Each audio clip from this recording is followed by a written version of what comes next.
He knows the political system is broken. Congress is broken. Like Bernie Sanders, he wants to fight the wealthy interests that have corrupted our government.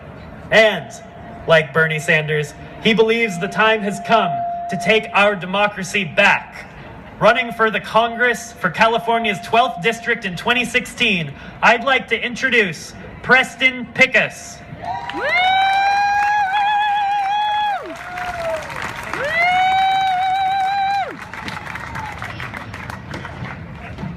Hello, how y'all doing? Good?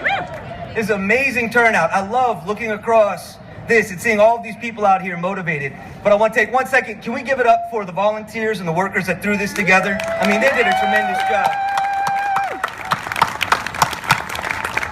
I can't even think of how many hours it takes to put something like this on. So, look, it makes me happy to see all of you gathered here today.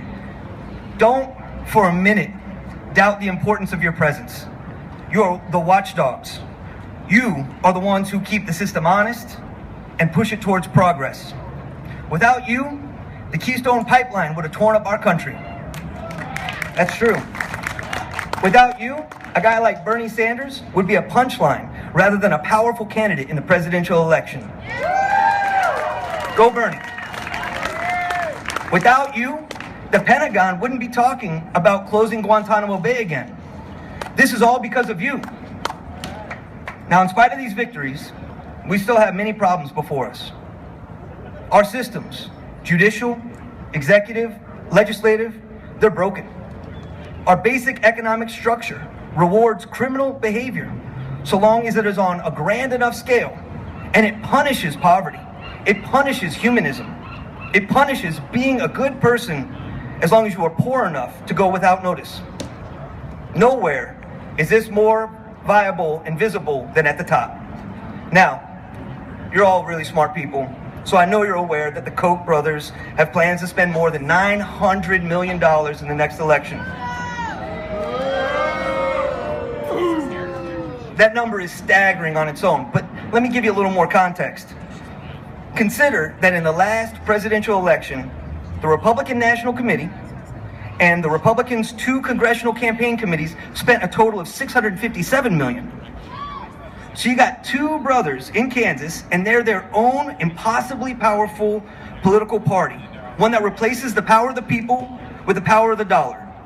And our system, in its current state, says that's just fine. That's just business as usual. Well, I refuse to accept that. In fact, it pisses me off. Does it piss you off? Now, the Kochs and their billionaire buddies, they've hijacked our entire political process. This problem has engulfed both parties. Our democracy is in the hospital, lingering in a critical condition. Standing over it are our so-called leaders, men and women who are nothing more than bad reality TV stars. They pay lip service to democracy, a system that was once a model for the entire world. But all the while, they're using their power for personal gain, and they're destroying our nation. They are bad entertainment, and they are a distraction. So long as we talk about Donald Trump's hair, we don't talk about the fact that the gulf between the richest 0.01% and the rest of us has never been greater. But I'm here to talk about just that, and I know you're here to listen. So give me 1 minute on this. As bad as our economic inequality is, and it's bad, there's a solution. The quickest way to fix our broken economics, in my opinion, is to push for an equal democracy. One person, one vote. Politicians, yes, one person, one vote, right? Yes, not $1, one vote, one person, one vote. Politicians pray at the unholy altar of the super PAC.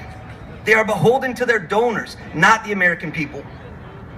And as long as special interest groups and extremely wealthy individuals continue to bankroll campaigns, our government will continue to take money from us, from regular people like us, and shuffle it up to the wealthiest 0.01%. They don't spend $900 million for nothing. They get a massive return on their investment. And in the last 30 years, economists have shown that the single biggest factor in creating this dangerous level of wealth inequality, it's our government. It's our Congress. So I say we take our Congress back. It is vital that we stand up and fight. This is the time to put forth the effort to refuse the status quo and elect independent politicians who will take the difficult work of fixing a broken system so that, again, works in the interests of the people. So I say, let's do that work together. My name is Preston Picus, and I'm going to be your congressman. And I say, let's get in a fight with this corruption.